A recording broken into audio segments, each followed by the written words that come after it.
In this video, we'll talk about fields, properties, and methods. Now, in the previous lesson, you read about how classes are a fundamental concept of object-oriented programming, and that classes can be used to represent in code things that are found in the real world, whether it be tangible items like a car or an employee, or conceptual items like billing, or even data access for that matter. The fields and properties and methods give a class its life. It gives it its structure and its purpose, its attributes and its abilities. So we need to choose those properties and methods that make sense in the context of how they'll be used by the other objects that they'll interact with in your application. Now, that might be a little bit over your head, but I want you to understand that object-oriented programming is more of a way of thinking, and that it transcends the how do I do it in code, and you need to be aware that it's more of a philosophy and an approach to programming more so than a style or a syntactical way of developing an application, although that is a large element of it, as we're going to demonstrate in this video. So this video is going to mimic some of the class attributes like the fields, the properties, and the methods that we talk about in the actual lesson text for Lesson 12. I started, as you can see before you, with building a new project called Lesson 12. And the first thing that I want to do is to add a new class to the project, and we'll name that class car. And to do that, I'm going to use my little add class. It'll pop up the Add New Item dialog with the class already selected, and what I'm going to want to do is change that to car. By default, whenever we create a class in this manner, it makes a public class, meaning that not only can it be used from within our application, but it can also be used and referenced from without our application. And I'll explain what the ramifications are about that in a future video. But it has to do with the topic of scope, which we've already covered a little bit in Lesson 9. So the first thing that I want to do here is create two fields.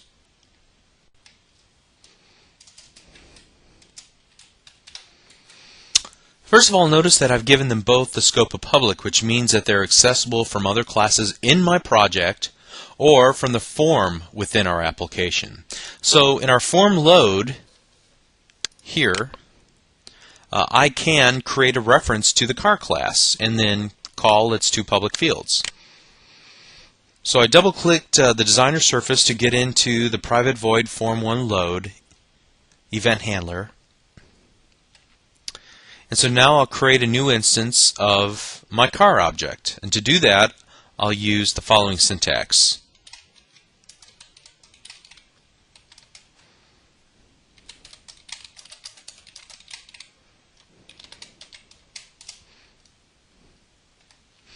There's actually a number of ways I could have typed out that line of code. The more common way that you'll see, and the one that's advocated by Microsoft, is to do it all in one line like that. And we'll explain why a little bit later. So I'll go ahead and delete those two lines of code. I'll also explain the new keyword in the next lesson of this series when we talk about constructors. But now let's take a look at my car, the my car object that I've created as an instance of my car class. And then I'm going to use the period on my keyboard, the dot or the period, in order to see all of the public properties and methods that are exposed. And you can see here that the make and model public fields that I created just a moment ago in my car class are available through IntelliSense. So let's do this just for fun.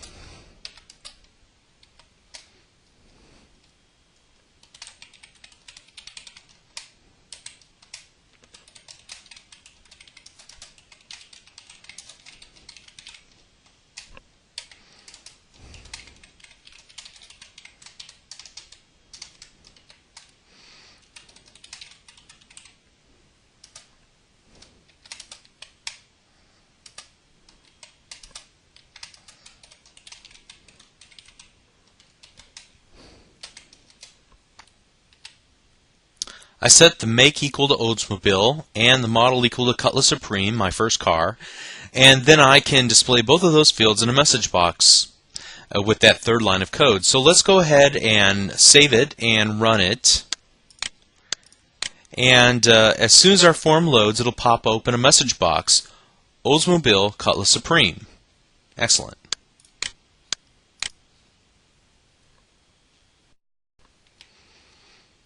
Now just for fun, I'm going to do one more thing. I'm going to go to my form, I'm going to drop a button on here, and then I'm just going to copy this one line of code and paste it here in the button click event. What do you suppose will happen?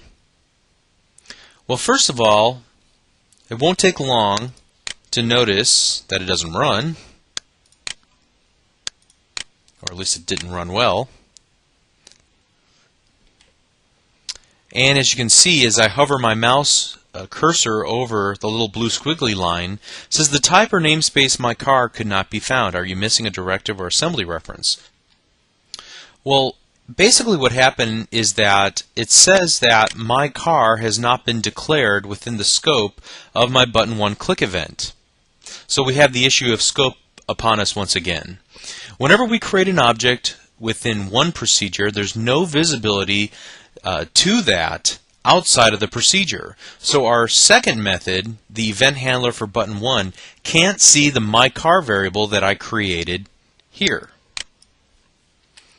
In order to rectify this, I can simply cut and paste this line of code, and then actually I'll need to copy all these lines of code and place them down there.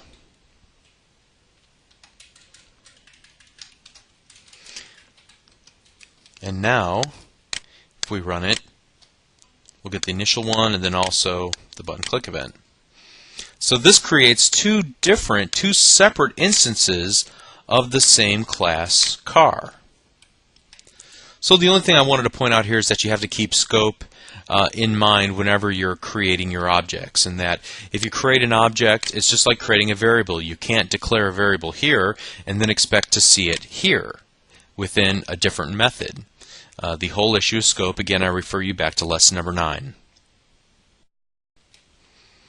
So let's go back to the car class and further expand on this idea. First of all, if you read the lesson text for lesson number 12, you'll notice that one of the best practices states that you should never ever create public fields. You should opt instead to make public properties and use private fields in order to store the values that are set by the properties. Properties are sometimes called accessors and mutators. They give access to code that would want to change attributes about an object, but they don't allow wholesale changes to that object. Now I'll get into that a little bit more in just a moment, but let's go ahead and change this to private. Another best practice in terms of naming conventions is to always make your private fields start with an underscore. Now, depending on who you talk to, you might have a little bit of debate about this, but this is the naming convention that we're going to start you out on, and then as you learn more and you have stronger opinions, you can make your own naming conventions or the conventions of the company that you work for.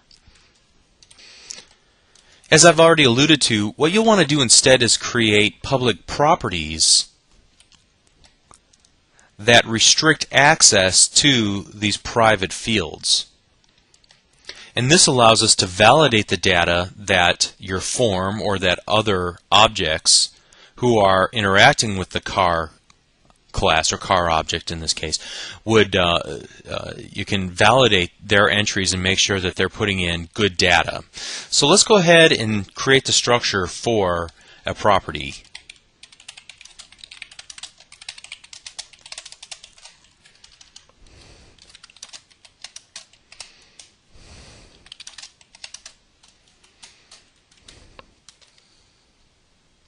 Now at this point, our new property doesn't really do anything, so we'll need to add some functionality to the get and the set. Now, what does get and set mean? When you learned about how to retrieve or change properties of a text box or a button control back several lessons ago using code or the properties window, this is really the same idea. Getting, or the get, allows you to retrieve a value from a property.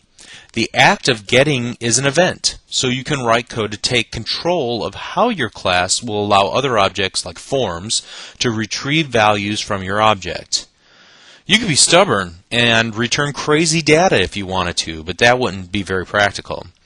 Usually you'll want to do something like this.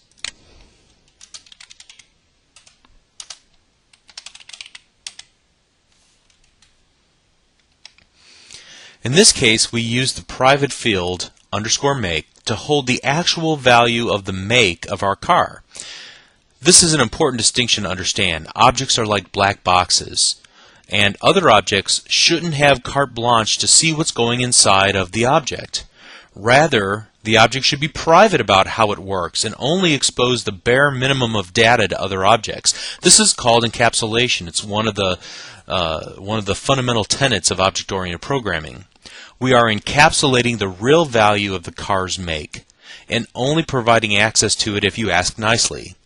You could protect this information using a password, in which case you could prevent unauthorized applications or unauthorized users from obtaining the car's make if you really wanted to. And you could accomplish this right here in this code, this section of the code called the get. Just understand that there's a difference between the act of requesting a value of a property and the property itself. It's really an easy concept once you get the hang of it. Let me illustrate this way. If I wanted to be stubborn, all I could do is that. Now, if I were to add this code, each time you tried to reference mycar.make, it would return the value Bob. Even if you tried to set it to another value, it wouldn't matter. It would be hard-coded to Bob. Now, obviously, this isn't very useful, so we use private fields instead, like so, to hold the actual data and return it back to the user when they request it. So now let's go on to the set statement.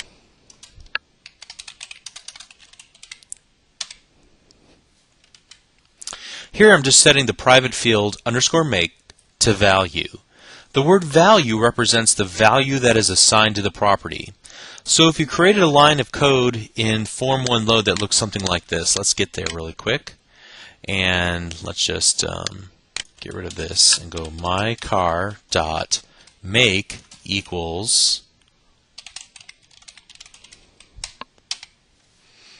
you would be calling the set of the make property, and the value Oldsmobile would be passed to the set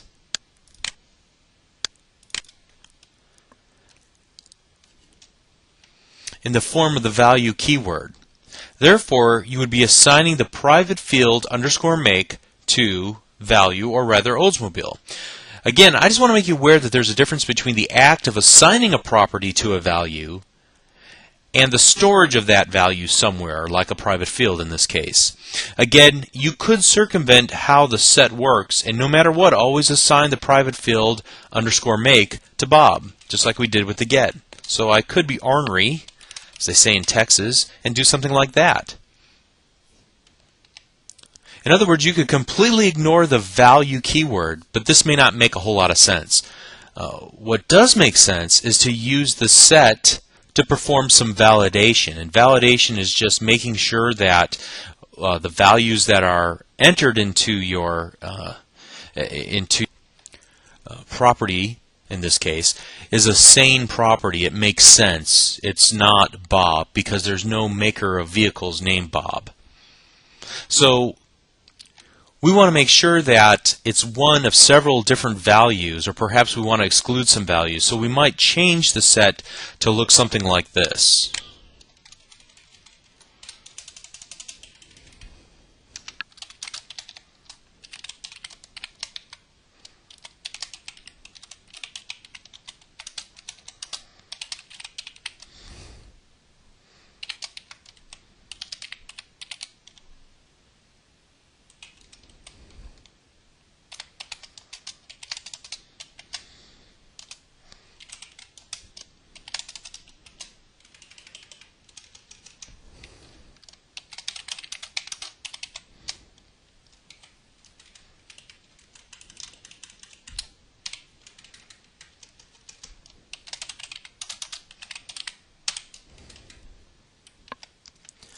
So in this case, if they set it to anything but Oldsmobile or Chevrolet, then we'll simply refuse to set the value, or more properly, we'll simply set the _make property holder, the private field, to an empty string. If it's Oldsmobile or Chevrolet, then we'll go ahead and set the underscore make private field to the value that was entered, either Oldsmobile or Chevrolet. So let's do this. Let's go back to our form. And I've already made some changes to accommodate a little test I wanted to run to adequately test our validation. And in this case, mycar.make equals Nissan. So we'll not allow it to use one of the valid makes of car. Instead, we'll use Nissan instead of Oldsmobile or Chevrolet. And then we'll show whatever's in the make. Now, what would you expect to happen? Let's go ahead and run it and find out. I get an empty message box. Now, why is that? Well, because we tried to set the make property to Nissan. So let's look at the code for the set. If the value is not Oldsmobile and it's not Chevrolet, then set our make private member variable to an empty string. So that is why it didn't work. So let's go ahead and change this back to Oldsmobile and run the application again. And Oldsmobile does show up because it's one of our pre-approved vendors for our car. And this is just an overly simplified example of how to do validation. There's actually tons of different validation that we can perform. On strings, we might want to perform validation on the length of the string to make sure that it doesn't exceed a given size, or to exclude certain values as we've just done right here. On numerical values like doubles, integers, and so on, we may want to make sure that perhaps the value is not too big, in excess of a certain given value, or not too small, or maybe not a negative number. Then we want to add some actions to our class to maybe make sure that it's secure, and make sure that we don't want certain people to not access certain private information. We could do that right here as well. So those are the types of validation that we can perform using the set of our public property. So let's move on now and talk about methods again, like we've done in the previous lesson. I believe it was lesson number 9. I'm simply going to just paste in a method called drive, and obviously this is a pretty silly method, but it works for our purposes here. When you call the drive method, we will basically take a look at the private member variable make, or underscore make, and based on make, we'll return either Chicago, Cleveland, or Berwyn based on whatever the value of make is. So let's go ahead and take a look at our code here, and then we're going to call mycar.drive.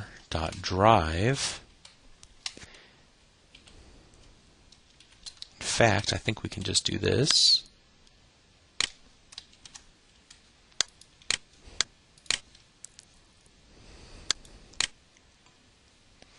And notice that since we have our make as Oldsmobile, it returns the word Chicago. So let's go ahead and see if that's correct.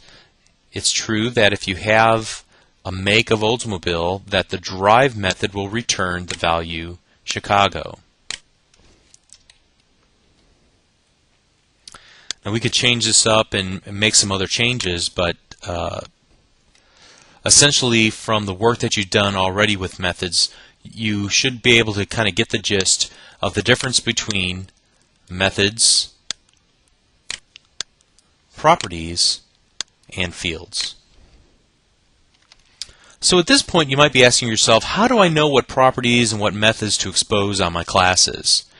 And for the most part, this is kind of a trial and error process, but there are some formal methods that you can undergo to learn how and what to put in each class, and that's called delegating responsibilities to given classes, and it's a tenet of object-oriented analysis. We're not really going to touch on that in this video. For the most part, you can pretty much guess what types of information you're going to need based on your requirements. As we follow along with our examples, hopefully it's going to become more obvious the kinds of things that you'll use as properties versus methods.